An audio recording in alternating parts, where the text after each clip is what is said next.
Hello, मैं चित्रा खोटे, सहायक प्राध्यापक अर्थशास्त्र, शासकीय राजीव लोचन महाविद्यालय राजीव। मैं आप लोगों को कैल्डोर का व्यापार चक्र बताने वाली हूँ।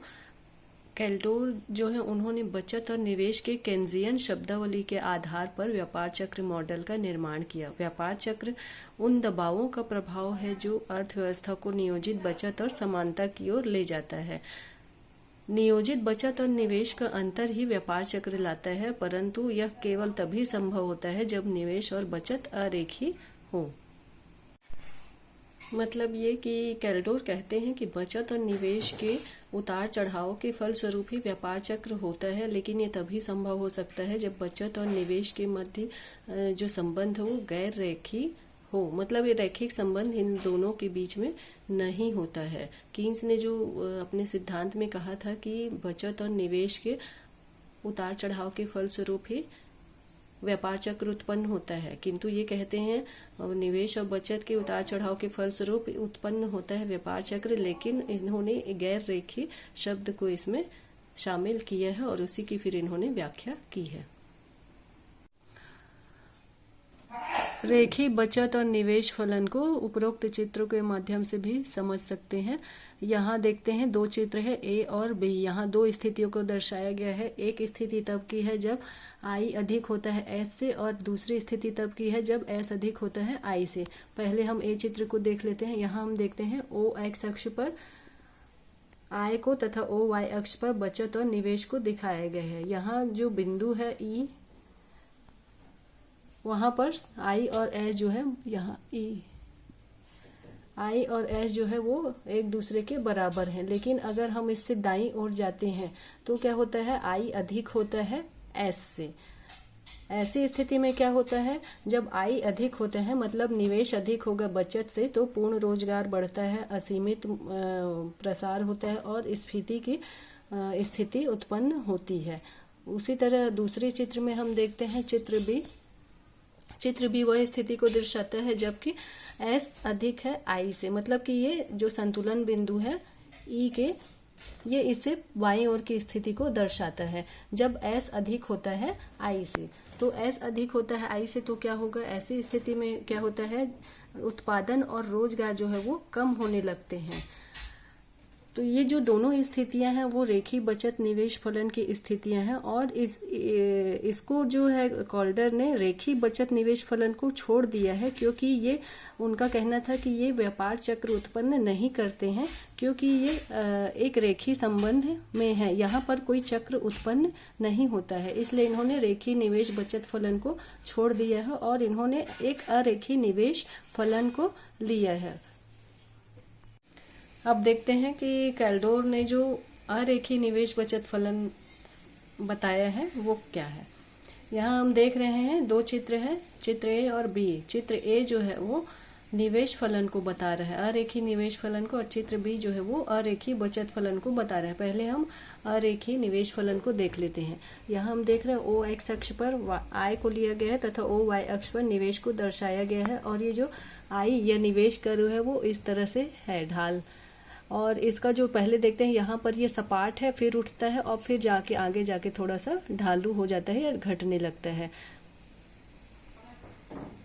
शुरुआत में जब IS कर वो सपाट है तो उसका मतलब होता है कि यहाँ आय के निम्न स्तर पर अप्रयुक्त क्षमता है और ये शुद्ध निवेश यहाँ पर शून्य होता है। परंतु जब प्रसार प्रारंभ होता है तो संचित पूंजी का ऋणात्मक प्रवाह और उत्पादन में लाभ के ऊंचे स्तरों की अपेक्षा निवेश निर्णयों पर अधिक शक्तिशाली होता है, और इसके विपरीत जब आय के ऊंचे स्तर पर अर्थव्यवस्था संकुचन की स्थिति में जाती है तो आय फिर से सपाट हो जाता है और शुद्ध निवेश कम हो जाता है, क्योंकि ऐसी स्थिति में जो लागत है वो बढ़ने लगती है और उधार लेने में कठिनाइयां होती हैं, और इससे जो वृद्धि होती है वो उत्पादकों, लागतों में जो वृद्धि होती है उत्पादकों को तेजी से प्रसार करने से रोकती है। इससे उत्पादन में वृद्धि दर जो है वो धीमे हो जाती है।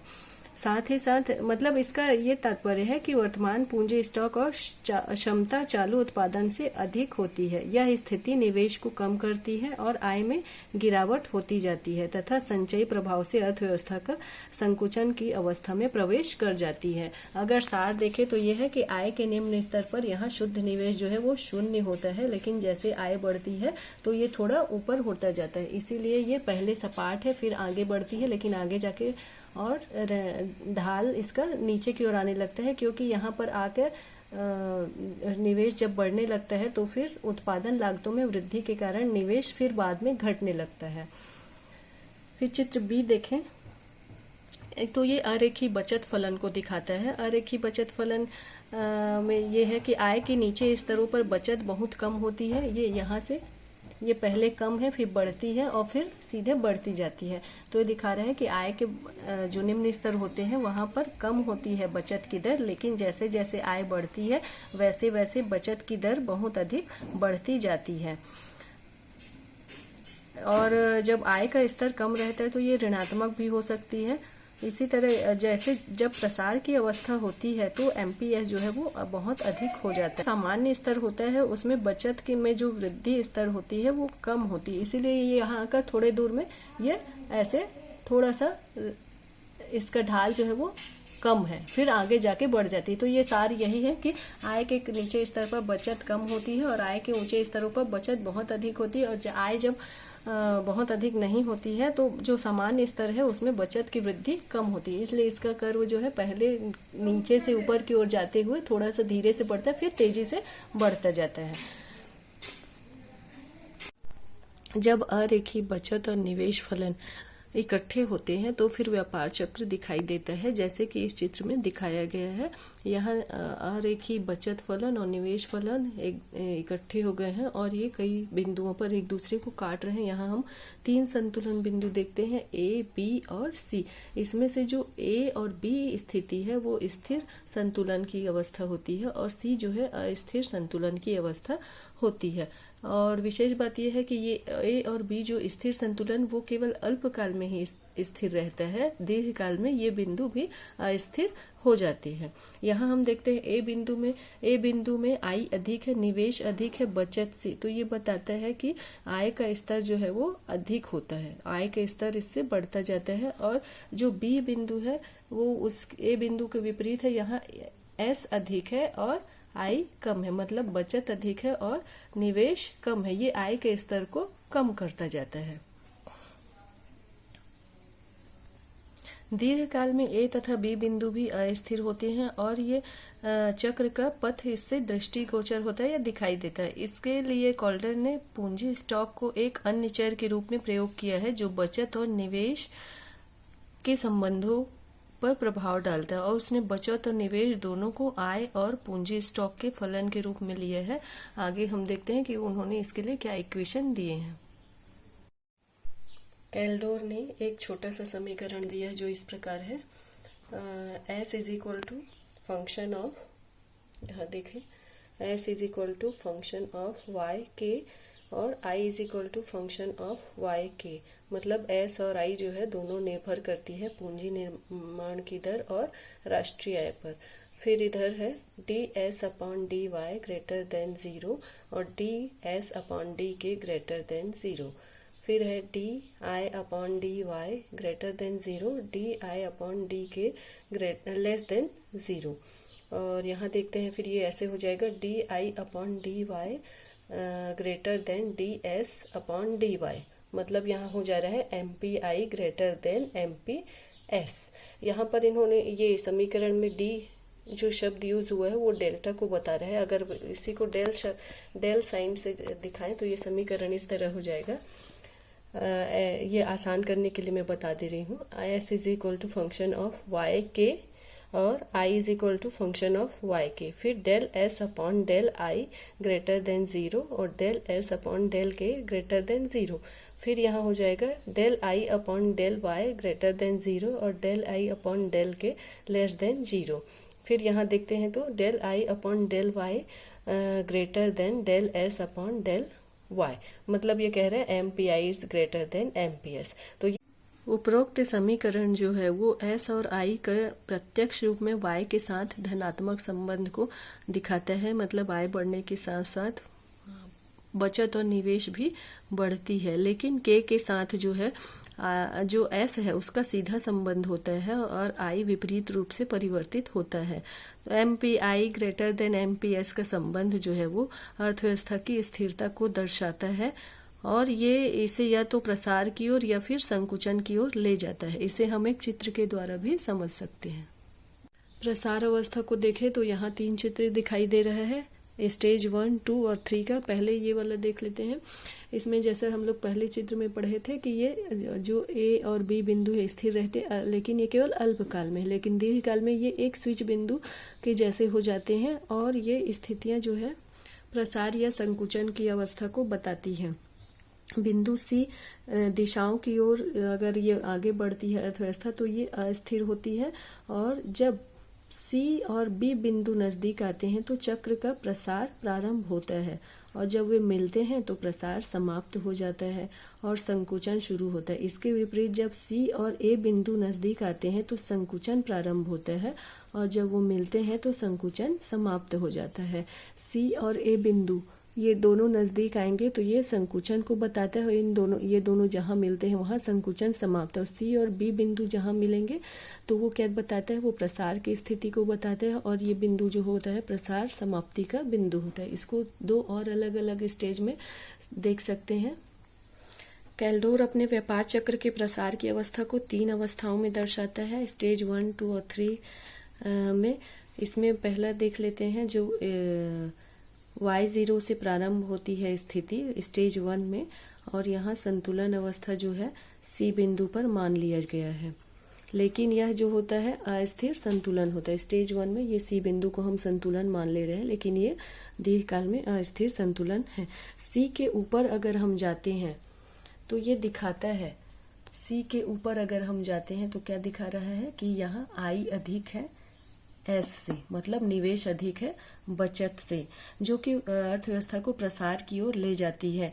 क्योंकि निवेश की दर ऊंची है इसलिए अर्थव्यवस्था का पूंजी स्टॉक दर जो है तीव्र गति से बढ़ता है, लेकिन पूंजी स्टॉक बढ़ने से पूंजी की सीमांत उत्पादकता जो है वो कम हो जाती है, और फिर इसके कारण क्या होता है, निवेश चक्र नीचे की ओर शिफ्ट होने लगता है। उसी समय जब अर्थव्यवस्था कि पूंजी स्टॉक में वृद्धि होती है तो अर्थव्यवस्था की आय में बढ़ोतरी होती है और उससे बचत बढ़ती है, और बचत वक्र जो है ऊपर की ओर शिफ्ट होता है। मतलब बचत वक्र जो है वो प्रसार की अवस्था में क्या होगा, नीचे की ओर शिफ्ट होगा, ऊपर की ओर शिफ्ट होगा, और जो निवेश कर्व है वो नीचे की ओर शिफ्ट होने लगता है। ऐसी स्थिति में बचत वक्र ऊपर की ओर शिफ्ट करता है। इस प्रकार से निवेश वक्र I के नीचे जाने की ओर और S वक्र जो है ऊपर जाने की ओर C बिंदु B के पास आ जाता है। यहाँ देखिए C बिंदु जो है वो B के पास आ गया है, ये फैलकर, है ना, क्योंकि इसमें निवेश वक्र जो है वो नीचे की ओर शिफ्ट हो रहा है और बचत जो है वो बढ़ रही है। और जो दूसरा स्टेज है वो इसी बात को दिखा रहा है, जब बचत जो है वो बढ़ गई है और निवेश जो है वो कम हो गई है। बचत वक्र जो है ऐसी स्थिति में क्या होगा, बढ़ता जाता है ऊपर की ओर और से जो इन्वेस्ट है वो नीचे की ओर आता जाता है, और इस तरह से ये हम स्टेज 2 में इसको देख रहे हैं, जब C बिंदु जो है B बिंदु के करीब आते जाती है। ये प्रक्रिया जो है बचत और निवेश की, बचत के बढ़ने की और निवेश की घटने की तब तक चलती रहती है जब तक कि ये C और B बिंदु आपस में मिल नहीं जाते हैं। जैसा कि स्टेज 3 में दिखाया गया है, B और C बिंदु एक दूसरे से बिल्कुल मिल गए हैं और S और I वक्र एक दूसरे को यहाँ काट रहे हैं OY2 पर। तो ये स्थिति जो दिखाती है कि प्रसार की अवस्था जो है वो यहाँ पर आकर समाप्त होती है। और C बिंदु जब मिल जाते हैं उससे इन दोनों स्थितियों के पहले जो है दोनों दिशाओं में S अधिक होता है I से, मतलब बचत होती है इन्वेस्टमेंट से। ऐसी स्थिति में ये एक अस्थिर संतुलन की स्थिति होगी और ये अर्थव्यवस्था को नीचे की ओर ले जाती है जब तक कि अवस्था 3 में बिंदु ए नहीं पहुंचता है। अगले चित्र में हम संकुचन की अवस्था देखेंगे। संकुचन की अवस्था को भी 3 चित्र में दिखाया गया है, या 3 अवस्था कह ले, स्टेज 4, स्टेज 5 और स्टेज 6 में। यहाँ देखते हैं, ये देखिए बिंदु ए जो है ये अल्पकालीन संतुलन से मेल खाती है, और यहाँ पर ये स्थिर अल्पकालीन संतुलन बिंदु है। लेकिन आय का बहुत निम्न स्तर होने के कारण यहाँ क्या होती है, आय इतने नीचे स्तर पर होती है कि यहाँ पर जो बचत है वो बहुत कम होती है, और पूंजी दीर्घकाल में जो अप्रयुक्त क्षमता के कारण पूंजी स्टॉक जो है कम होता है। इस वजह से ये निवेश वक्र को ऊपर की ओर उठाती है, और बचत वक्र जो है वो, बचत क्योंकि कम होती है इसलिए बचत वक्र नीचे की ओर शिफ्ट हो जाता है। ये देखिए यहाँ निवेश वक्र ऊपर उठ रहा है और बचत जो है वो नीचे की ओर आ गई है। ये प्रक्रिया लगातार चलती रहती है, और ये तब तक चलती रहती है जब तक कि ये ए और सी बिंदु आपस में निकट नहीं आ जाते हैं। यह प्रक्रिया धीरे धीरे चालू रहती है, और ये ऐसी स्थिति में पहुंच जाती है जब आई जो है एस को स्पर्श करता है। यहाँ हम देखें, अगर स्टेज 5 को देखें तो यहाँ हम देखेंगे ए और सी के बीच जो दूरी है वो कम हो गई है, और सी और बी के बीच दूरी जो है वो बढ़ गई है। तो ये मतलब है कि ए और सी बिंदु पास आते जाते हैं, और ये तब तक प्रक्रिया चलती रहती है जब तक कि सी और ए बिंदु जो है ये मिल नहीं जाते हैं। और जैसा कि ये स्टेज 6 वाले में ये चित्र में दिखाया गया है, जहां पर ए और सी बिंदु जो है वो मिल जाते हैं, और ये इस तरह से हमारा चित्र हो जाता है।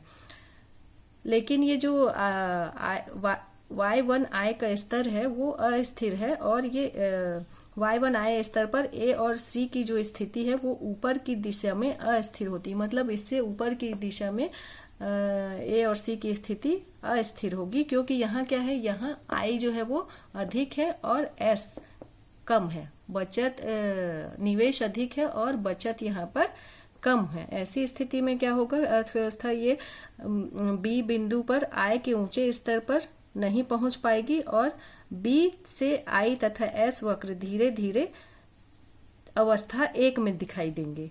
मतलब ये प्रक्रिया जो है लगातार चलती रहती है, प्रसार से संकुचन और संकुचन से प्रसार की ओर। कॉल्डर के अनुसार वे शक्तियां जो नीचे की ओर मोड़ बिंदु लाती हैं वे उच्चतर पर निश्चित नहीं होती हैं। तेजी अपने आप ही निश्चित रूप से समाप्त हो जाती है, और मंदी स्थैतिक स्थिति में पड़ सकती है और वहीं रह सकती है जब तक कि बाह्य परिवर्तन जैसे नए खोज, नए आविष्कार, नए मार्केट खुलना इत्यादि के बचाव जैसे तरीके नहीं अपनाए जाते। कॉल्डर के मॉडल में वक्र की लंबाई और अवधि आवश्यक तौर से नहीं होते हैं, और न ही प्रसार और संकुचन आवश्यक तौर से समरूप है। वास्तव में आई और एस वक्रों के ढलानों तथा वक्र की प्रत्येक अवस्था में वे किस तरह से शिफ्ट करते हैं इस पर निर्भर करता है। कॉल्डर अपने व्यापार चक्र के सिद्धांत की व्याख्या में न तो त्वरण नियम को महत्व दिया है और न ही मौद्रिक कारकों का प्रयोग करते हैं। साथ ही वह दर्शाते हैं कि किसी वृद्धि कारक के न होने पर कैसे एक व्यापार चक्र पाया जाता है।